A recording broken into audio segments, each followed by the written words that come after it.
It is 4 in the morning and you are already looking at your phone. Not because it rang, not because anyone needs you. You are looking at your banking app, thumb hovering over the balance you already checked 11 hours ago, as if the number might have quietly changed itself while you slept. It hasn't. It never does.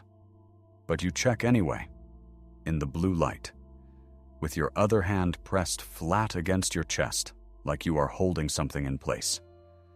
You know exactly what that feeling is. That specific, private ritual of checking and rechecking, as if the number itself was a wound you kept pressing to see if it still hurt. It is not really about the money. Not anymore. It is about a stagnation you can feel in your hands but cannot name. Your fingers feel heavy this morning. Heavier than usual. And you don't know why you noticed that, except that you did. Someone once asked me why they could work twice as hard as their neighbor and still feel broke, still feel like the money was slipping through some crack they couldn't see, let alone seal. I didn't have an answer for them that night. I have one now. And it starts, strangely enough, in my mother's kitchen in Nsukka, with a small clay dish of salt that sat by the door for as long as I can remember. If a story like this speaks to something in you, it is worth pressing subscribe. YouTube's algorithm only keeps showing this channel to people who signal they want more of these stories, and there are so many more of them. Manuscripts I found in rooms most people never get to enter, traditions my own family carried without ever writing them down. I would like you to be there for the rest of them. I need to tell you about the hands first, because before I understood any of this, before Soan, before Ethiopia, before the manuscripts, I understood the hands. My mother's hands, specifically. Every evening, before she touched money, before she counted the notes from the shop she ran out of our front room, she would dip her fingers into that dish of salt and rub it slowly into her palms. Not fast, not performative. Slow, like she was working oil into leather. She never explained it. When I asked, she would say only that her own mother did it, and her mother before that, and that some things you do because the doing is the inheritance. I can still hear the sound of it if I let myself. The small scrape of her fingers against the clay, the little dry hiss of the grains catching on her skin. It happened at the same time every evening, right after the last customer left, and before she pulled the wooden shutter across the doorway of the shop. There was no ceremony to it in the way you'd picture a ritual, no candle, no incantation, no audience. Just a woman with tired feet and ink-stained fingers from counting notes all day, pausing at a doorway, working salt into her palms like it was the most ordinary thing in the world, which, to her, it was. I left that kitchen at 18 and didn't think about the salt again for almost 20 years. I went to London to study ancient Near Eastern languages, and later, for reasons I still find strange to say out loud, I spent 12 years chasing manuscripts across Ethiopia, Israel, Egypt, and back home to Nigeria, looking for fragments of a wisdom tradition attributed to a king who has been dead for nearly 3,000 years. My father, a historian of ancient religion at UCL, thought the whole pursuit was faintly embarrassing. He believed in footnotes, not feelings. My mother believed in the dish by the door. I spent most of my life standing exactly between the two of them, not fully trusting either. There's a particular kind of loneliness in being the child of two certainties that contradict each other. My father would ask gently at dinner whether I'd found any actual evidence yet, or just more folklore dressed up as scholarship. My mother would ask, just as gently, whether all that reading in cold libraries had made me forget how to simply do the things that keep a household protected. Neither of them was cruel about it. They just each assumed, quietly, that the other was missing something essential. I spent years assuming the same thing myself, unable to decide which parent I was failing. Then, in a reading room in London, going through a translated fragment of the Talmud that had nothing to do with what I was actually researching that day, I found a sentence that made my hands go cold. A rabbinic commentary, centuries old, describing salt as the thing that keeps wealth from rotting. Not spoiling. Rotting, as though money, left untreated, left unprotected, decays the same way meat does if you don't salt it first. I sat with that sentence for a long time, because I realized I was looking at my mother's ritual, written down in a language and a tradition, an ocean and 1,000 years away from her kitchen. She had never read the Talmud. She had never heard of Ketubot. And yet there it was, the same gesture, the same logic, the same salt. I remember calling her that week, the line crackling the way international calls to Nsukka always used to crackle, and asking her as carefully as I could where the salt habit had actually come from, not who taught her. I knew that answer already. I wanted to know if she'd ever wondered why salt, specifically, out of everything she could have used. She laughed at me, the particular laugh she reserved for when her academic son was overthinking something simple. She said her mother told her that salt doesn't spoil, so it teaches money not to spoil either. That was the whole explanation. No manuscript, no rabbi. Just an old woman in Igbo land who had arrived, on her own, at the same conclusion a Babylonian sage reached in a completely different century, on a completely different continent, working from a completely different sacred text. That is the moment I stopped being able to write this off as coincidence. Because coincidence doesn't explain why two unconnected traditions, separated by geography, language, and religion, would both look at the exact same ordinary substance and assign it the exact same extraordinary meaning. Something else was happening. Something closer to a truth that different peoples kept independently rediscovering because it was simply, observably true. This is where it gets strange, and I want you to sit with it the way I had to. Think about the last time you held money and felt nothing but dread. Not gratitude, not relief. Dread. Like the notes themselves were carrying something, some residue of every anxious hand that touched them before yours. You know that feeling. You have held a bill you owed and felt your stomach tighten before you even opened the envelope. You have handed over cash for something you needed and felt, for half a second, like you were losing more than the number on the paper. That sensation is old, older than you. And it is not superstition. It is memory, held in the body, passed down the same way my mother's hands passed salt into mine. I want to walk you through what I found. Slowly, because the order matters. This isn't a trick. It isn't a spell. It is a covenant. And covenants have a history you deserve to understand before you ever do the ritual itself. Here is the first thing that stopped me cold. In the book of Leviticus, chapter 2, verse 13, there is an instruction that every grain offering brought before the altar must be seasoned with salt.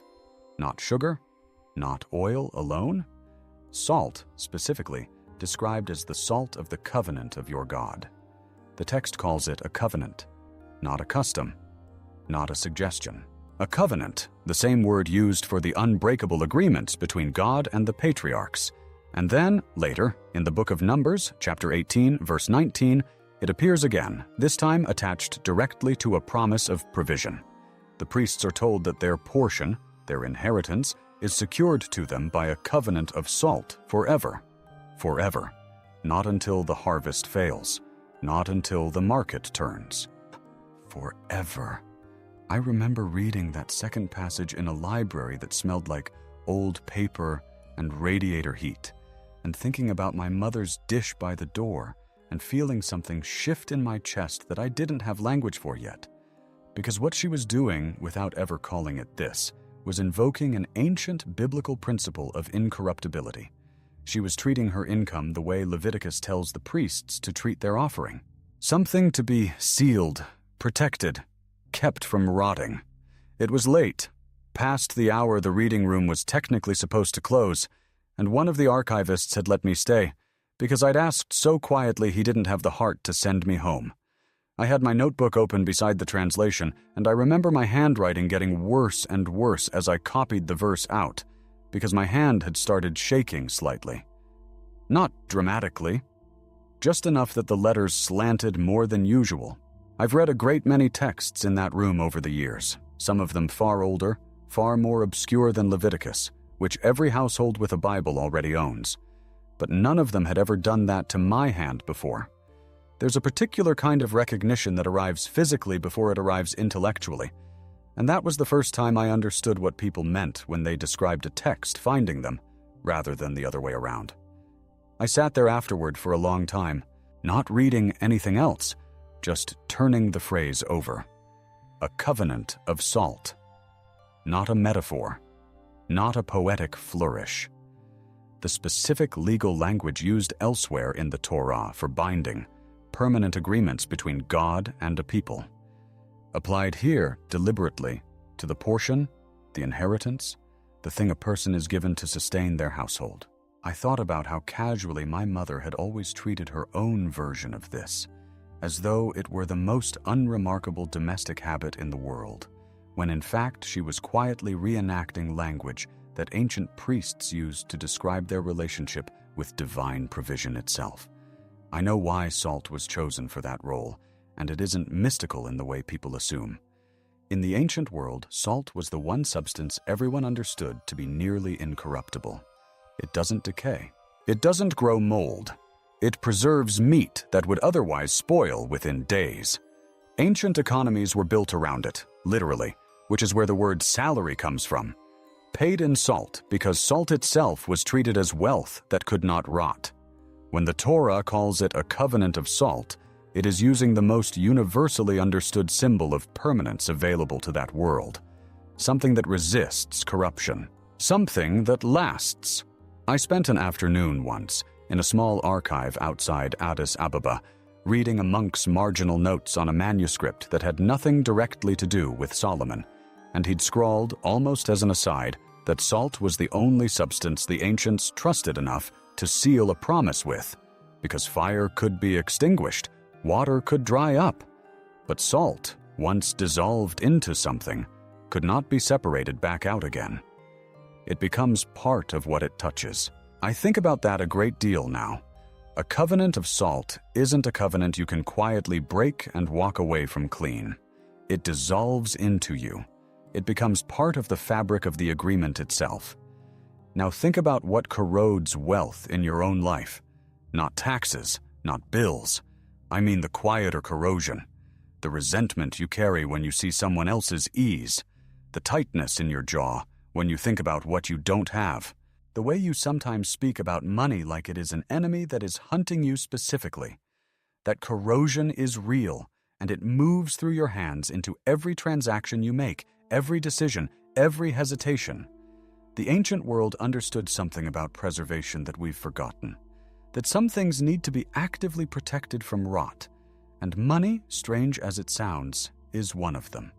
You know the specific shape this takes. It's the scroll through someone else's holiday photos at midnight, the quiet calculation you do in your head about what that must have cost, followed by the small, ugly satisfaction if you learn it was financed, if you learn they're drowning too. It's the way your shoulders rise slightly when a colleague mentions a bonus, a raise, a house. None of that is a character flaw. It is corrosion, plain and physical, the exact process Leviticus was written against, except instead of grain left in the open air, it's your own nervous system left unsealed against every comparison the world hands you. I noticed it in myself most clearly the year I came back from Ethiopia, with almost nothing to show for months of unpaid research leave.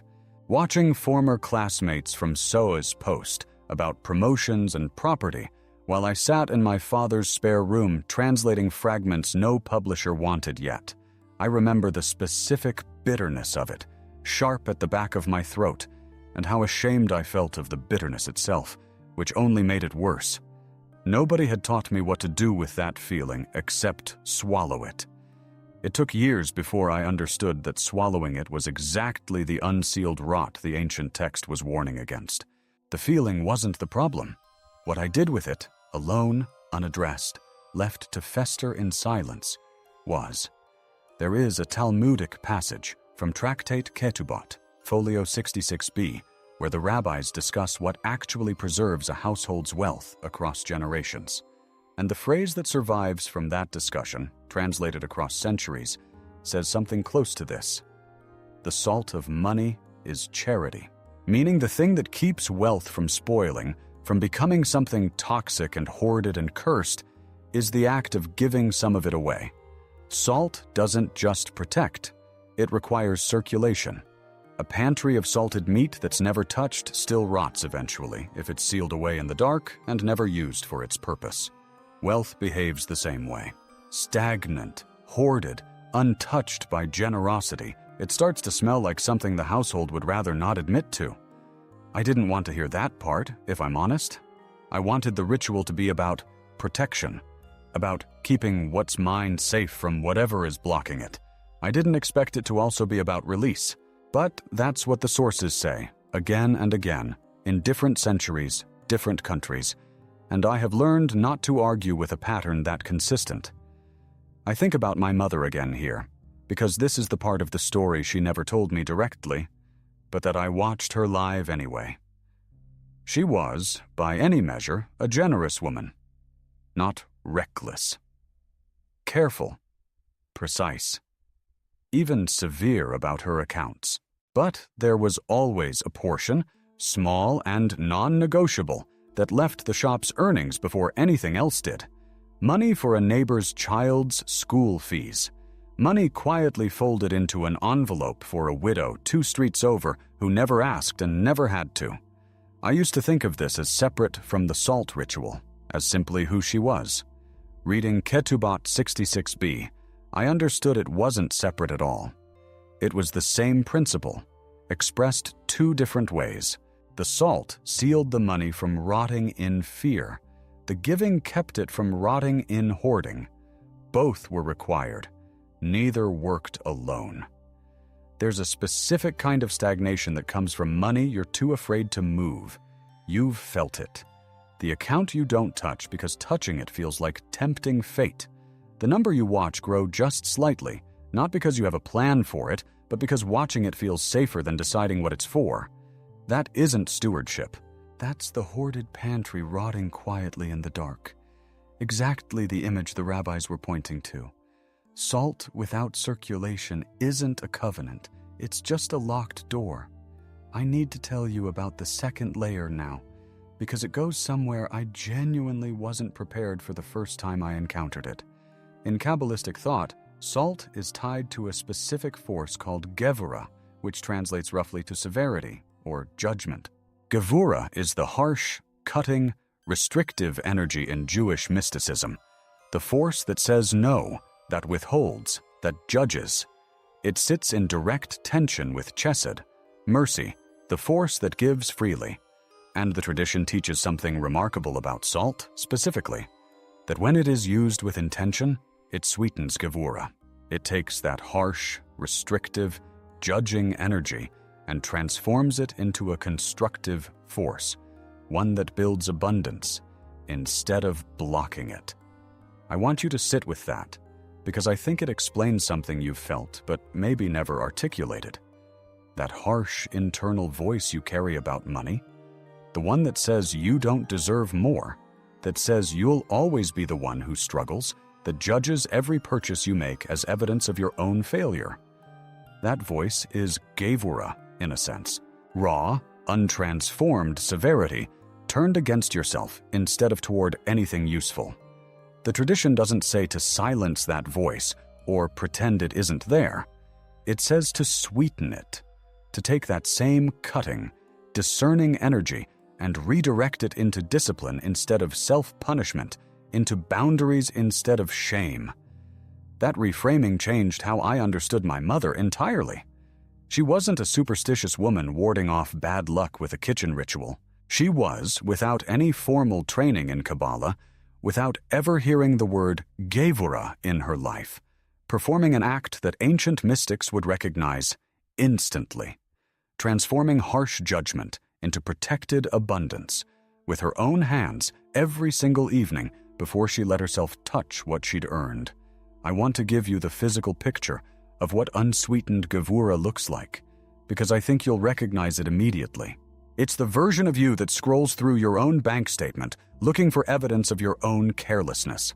It's the internal voice that, the moment you make one unwise purchase, expands that single decision into a verdict on your entire character. Not you made a mistake. You are a mistake. That's Gevurah operating without the salt. Pure judgment, no mercy, no sweetening, cutting exactly the way an unsealed wound cuts, over and over, on the same nerve. And here's what the tradition insists on, which I find almost unbearably practical for something rooted in mysticism. It doesn't ask you to replace judgment with blind positivity. It doesn't ask you to pretend the harsh voice isn't sometimes right, that you need to change something. It asks you to sweeten it, to let the same sharp clarity that notices the problem become the thing that solves it, instead of the thing that punishes you for having it. Discernment without cruelty, boundaries without self-hatred. That's what sweetened Gevurah looks like. And it is, I think, the actual difference between people who recover from a financial setback and people who spiral in one. And it's not just her. It's not just you either, though I know part of you feels like the only person on earth checking their phone at 4 a.m, waiting for a number to change. It isn't just you. Millions of people carry exactly this pattern, this quiet, compulsive checking, this dread around money that has nothing to do with the actual number and everything to do with an old inherited sense that wealth is fragile, that it can rot, that it needs to be guarded because something out there is always trying to take it. That feeling has a lineage. It's not a personal failure. It's closer to an inheritance nobody asked for, passed down the way my mother's salt was passed down, except without the antidote attached. Think about where you actually learned to feel this way about money. Not in a classroom, probably at a kitchen table, watching an adult's face change when an envelope arrived, or hearing a particular tone enter a parent's voice on the phone with a bank, a tone that meant something was wrong even before you understood the words. You inherited the fear the way you inherited your posture, your laugh, the shape of your hands. Nobody sat you down and taught it to you deliberately. It arrived sideways, absorbed rather than explained. And because it arrived that way, without a lesson attached, you've likely never been given the second half either, the part that actually resolves it. You got the wound without the salt. I'm still not entirely sure how to hold both halves of this. The academic in me, the part my father shaped, wants to file this under symbolic ritual, harmless, meaningful, only because we assign it meaning. The part of me that grew up watching my mother's hands in that dish every evening knows it's not that simple. I've gone back and forth on this more than I'm comfortable admitting. But here is what settled it for me. And it came from somewhere I didn't expect. Not from a manuscript, from a piece of contemporary research. There's a body of work, some of the most well-known coming out of Harvard Medical School, from a researcher named Ted Kaptchuk, studying what happens in the body and brain when people engage in ritual, specifically ritual with symbolic weight attached to it.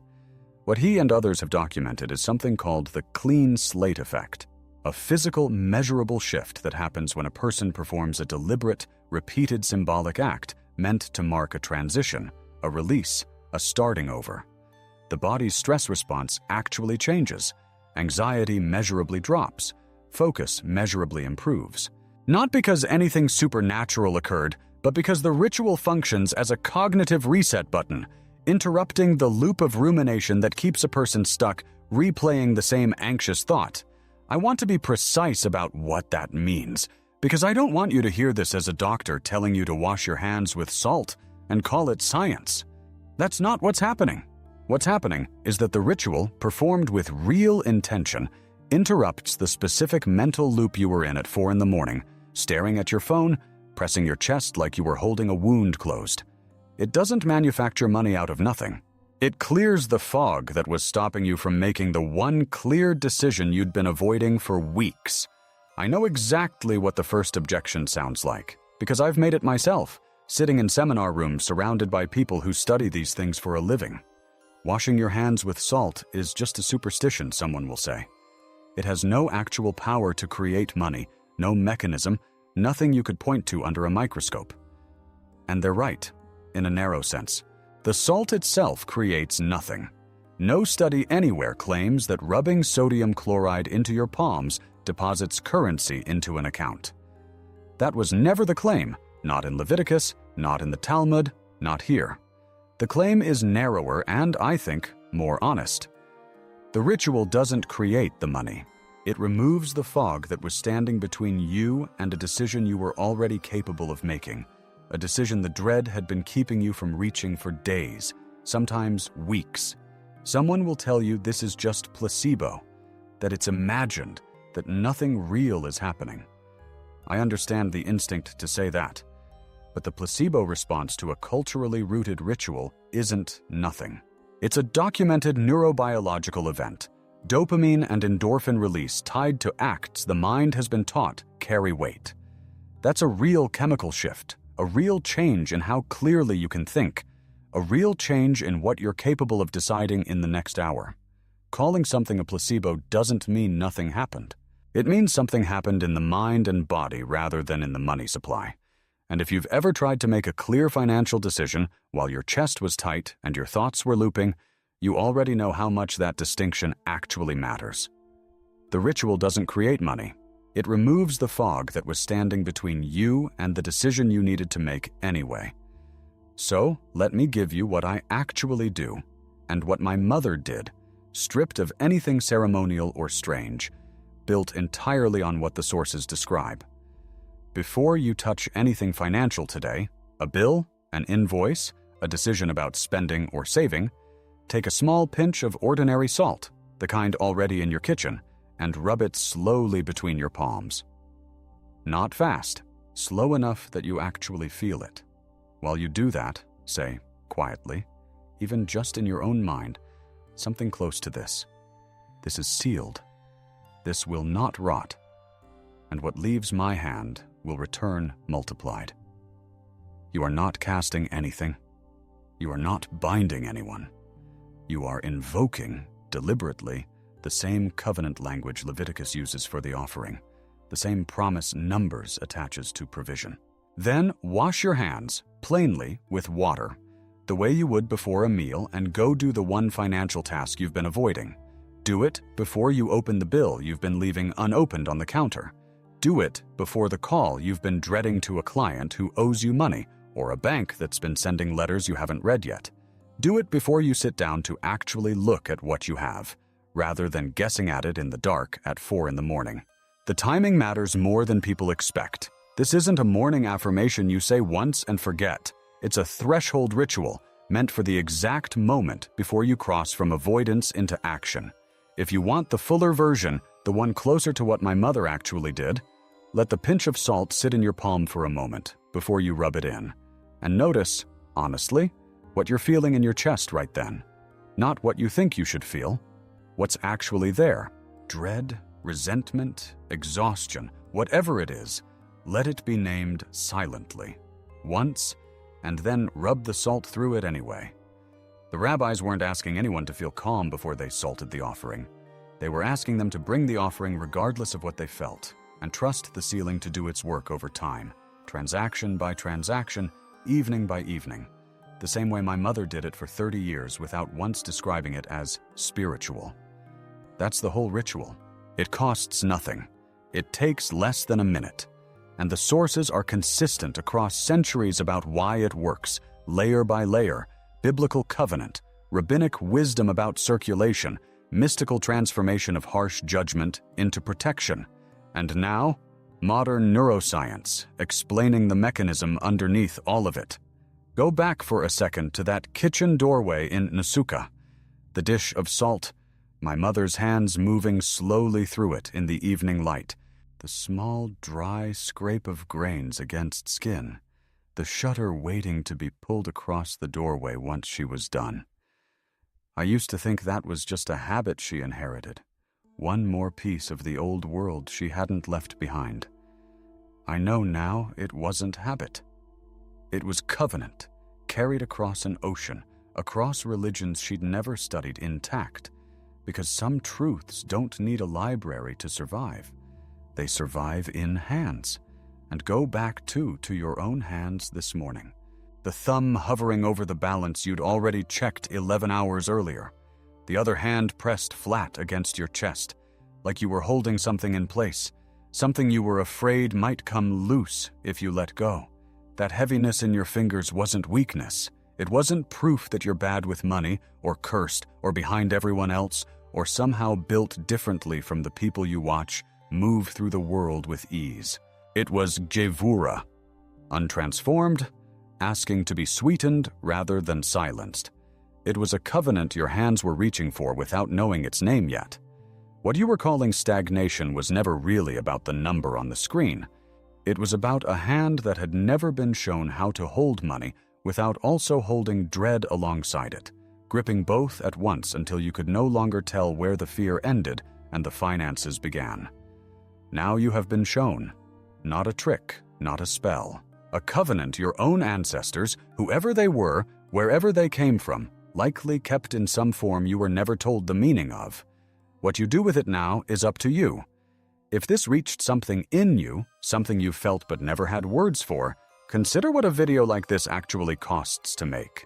The years of research behind it, the manuscripts, the languages, the long nights comparing a Talmudic fragment to a memory from my mother's kitchen. None of this comes from a single database or a quick search. It comes from reading rooms in 3 countries, from letters to archivists who take months to reply, from sitting with a translated fragment until it finally makes sense, and from a willingness to admit, on camera, that my own mother understood something before I ever earned a single qualification that claimed to explain it. This channel exists because these traditions deserve to be told accurately. Not flattened into gimmicks, not stripped of their roots, not turned into the kind of content that promises a spell and delivers nothing but noise. There is a difference between a covenant and a trick, and most of what circulates online has stopped bothering to know which one it's offering. I care, probably more than is reasonable, about getting that difference right every single time for every tradition I bring to you, whether it comes from a Talmudic fragment, an Ethiopian monastery, or my own mother's doorway. If you want to support that directly, a super thanks means more than the algorithm ever will. It tells me there are people who want this done right, who want the sources honored, who want the whole story, not the shortened version.